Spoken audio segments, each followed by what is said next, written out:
Hello guys, welcome to our YouTube channel. इस video में हम शुरू करने जा रहे हैं क्लास 12th का चैप्टर नंबर 12 जो कि लीनियर प्रोग्रामिंग। ये हमारा इंट्रोडक्शन पार्ट होगा। इसके बाद हम इसकी नेक्स्ट एक्सरसाइज जो कि 12.1 है वो शुरू करेंगे। ठीक है, अगर आप हमारे चैनल पे हैं, नए आए तो हमारे चैनल को सब्सक्राइब कर देना और वीडियो को अपने फ्रेंड्स के साथ शेयर कर देना। चलिए अब इसको शुरू करते हैं। अब देखिए, जो हमारा 12th चैप्टर है उसका नाम है लीनियर प्रोग्रामिंग। अब हम समझते हैं कि लीनियर प्रोग्रामिंग होता क्या है। मान लीजिए आपके पास कोई भी आपकी इंडस्ट्री है, ठीक है, कोई भी इंडस्ट्री है, उस इंडस्ट्री में आपकी कितनी कॉस्ट ऑफ प्रोडक्शन रहेगी।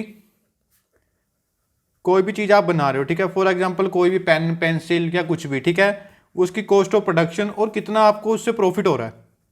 ठीक है, मान लीजिए आपके पास कोई भी चीज़ है, ठीक है, मान लीजिए एक पेंसिल है, ठीक है, उसको बनाने के लिए आपको 5 रुपीज़ लग रहे हैं, ठीक है, उसकी 5 रुपीज़ कॉस्ट ऑफ प्रोडक्शन आ रही है, आप उसको सेल कर रहे हो 8 रुपीज़ में, तो आपका इसमें प्रॉफिट कितना हो गया, 3 रुपये का।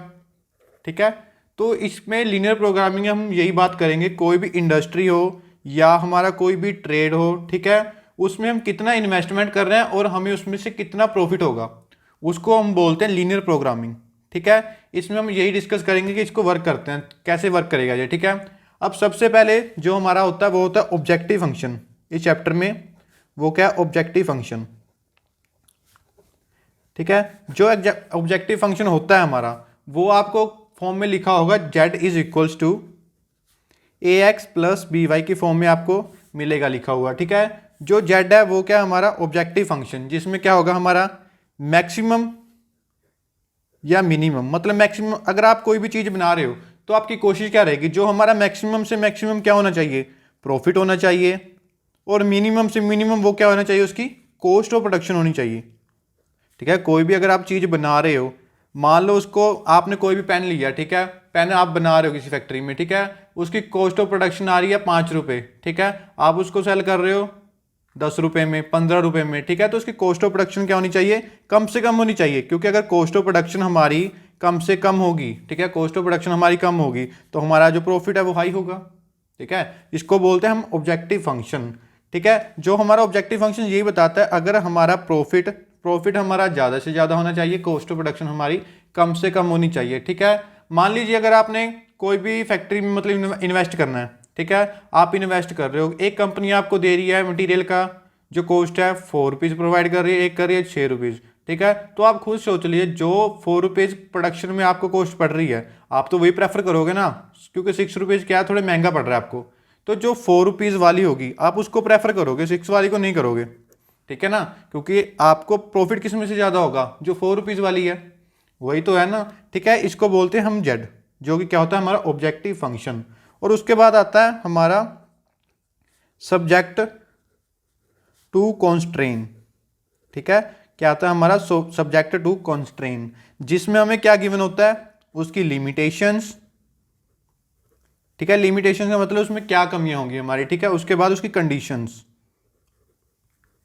ठीक है, जैसे मान लीजिए आपको एग्जाम्स की कोई तैयारी करनी है, ठीक है, एग्जाम्स की तैयारी करने के लिए किसी ने आपका टाइम फिक्स कर दिया, घर वालों ने आपका टाइम फिक्स कर दिया कि आपको 1 घंटे में 2 चैप्टर कंप्लीट करने हैं। ठीक है, आपको 1 घंटे में 2 चैप्टर कंप्लीट करने हैं, तो आपको करने किससे, यूट्यूब से करने हैं। ठीक है, क्या बोला कि 1 घंटे में आपको 2 चैप्टर्स कंप्लीट करने हैं, जिसमें से आपको खुद ही अपना खेलने का टाइम निकालना पड़ेगा, टाइम भी खुद से निकालना पड़ेगा अपना खेलने का, उसी 1 घंटे में से, और 1 घंटे में 2 चैप्टर कंप्लीट करने हैं। ठीक है, मान लीजिए आप वीडियोस देख रहे हैं यूट्यूब पे, सर्च कर रहे हैं लगातार। ठीक है, मान लीजिए आपने दो वीडियो सर्च की, इतनी 2 वीडियो सर्च की, एक वीडियो में आपका एक चैप्टर 20 मिनट में कंप्लीट करवाया, और दूसरी जो वीडियो आपकी है उसमें आपका एक चैप्टर 50 मिनट में कंप्लीट करवाया है, सॉरी 30 मिनट ले लो, ठीक है, 30 मिनट में। तो आप खुद बताओ आप किसको प्रेफर करोगे, जो 20 मिनट वाली आप उसी को प्रेफर करोगे ना, क्योंकि उसमें क्या है, टाइम कम लगेगा, चैप्टर सेम, मतलब चैप्टर सेम है और जो मटेरियल है उसके अंदर सेम है, तो टाइम का डिफरेंस है, उसमें आपको 20 मिनट में करवाया, इसमें आपको 30 मिनट में करवाया, तो आप किसको प्रेफर करोगे, 20 मिनट वाले को ही करोगे ना, क्योंकि इसमें वही कंडीशंस है ना, आपको पेरेंट्स ने बोल दिया कि आपको 2 चैप्टर कंप्लीट करनी है 1 घंटे में, उसी में से आपको अपना खेलने का टाइम निकालना है। ठीक है, तभी मैं बोल रहा हूँ इसमें क्या है, सब्जेक्ट टू कॉन्स्ट्रेन में यही होगा, आपके पास लिमिटेशंस और कंडीशंस आपके पास गिवन होंगी।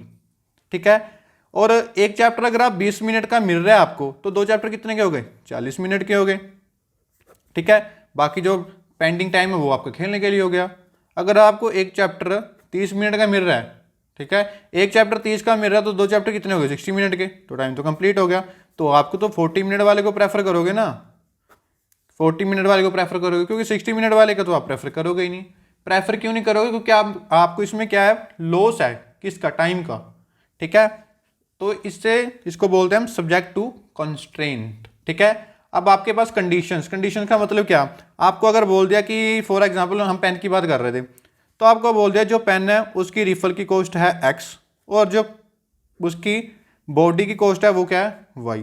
तो आपको बोल दिया जो इसकी कॉस्ट है वो ग्रेटर होनी चाहिए या इक्वल होनी चाहिए 4 के, 4 से कम नहीं होनी चाहिए।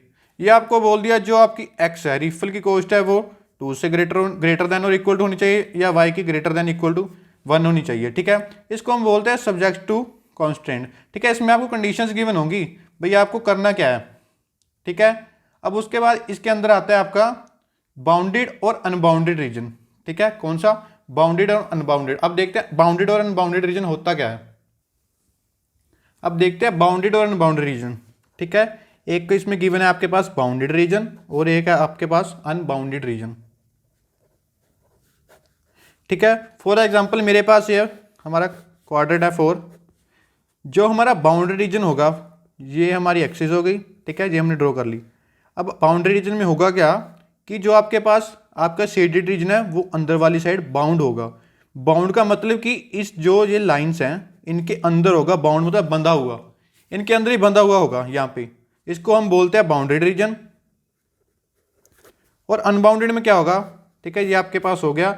अब इसके पास आपकी 2 लाइन्स एक दूसरे को इंटरसेक्ट कर रही हैं इस पॉइंट पे, मान लिया मैंने। तो जो आपका शेडेड रीजन है वो बाहर वाली साइड है, इस साइड, ठीक है, इस वाली साइड है। अब आप देख सकते हैं जो बाहर वाली साइड हमारा क्या है? शेडेड रीजन है। हमको नहीं पता ये कहाँ तक स्प्रेड होगा, ये इन्फिनिट तक जाएगा, क्योंकि शेडेड रीजन क्या है? बाउंड नहीं है ना, अनबाउंडेड है। तो जो ये शेडेड रीजन बाहर तक होगा, इन्फिनिट तक जाएगा, तो इसको हम बोलते हैं अनबाउंडेड रीजन, ठीक है। ये हमारा डिफरेंस किसमें? बाउंडेड और अनबाउंडेड रीजन में, ठीक है। उसके बाद इसमें एक और है टॉपिक है जिसमें बोला है नॉन नेगेटिविटी कांस्टेंट, ठीक है। नॉन नेगेटिविटी कांस्टेंट में हमारे पास क्या बोला है इसने कि जो हमारा x की वैल्यू है वो ग्रेटर और इक्वल टू होनी चाहिए 0 के, और y की वैल्यू ग्रेटर और इक्वल टू 0 होनी चाहिए। मतलब कि जो हमारा सोल्यूशन है हमेशा किस क्वाड्रेंट में लाई करेगा? Always be in first quadrant. इसको हम बोलते हैं non negativity constant. Non negativity का मतलब ही यही है, इसमें जो वैल्यू होनी चाहिए वो नेगेटिव नहीं होनी चाहिए। आपको पता है जो फर्स्ट क्वाड्रेंट है उसमें क्या होता है? सारे पॉजिटिव। तभी मैं बोल रहा हूँ जो हमारा सॉल्यूशन लाइक करेगा वो किस में करेगा? फर्स्ट क्वाड्रेंट में, ठीक है। ये हमारा है इंट्रोडक्शन पार्ट। इसके बाद हम डिस्कस करेंगे इसकी 12.1, ठीक है। 12.1 में आपको मैं अच्छे सारे सम करवाऊंगा, ठीक है। उसके पहले आप चैनल को सब्सक्राइब कर देना, वीडियो को लाइक कर देना, ठीक है, क्योंकि आप अगर सपोर्ट करोगे ना तो मैं भी आपको अच्छे से सपोर्ट करूंगा। इसके बाद आपको एग्जाम्पल्स करवाऊंगा, इसके इंपॉर्टेंट क्वेश्चंस करवाऊंगा, ठीक है। तो आप वीडियो को लाइक करना और चैनल को सब्सक्राइब कर लेना। अब इसके बाद देखेंगे इसकी 12.1।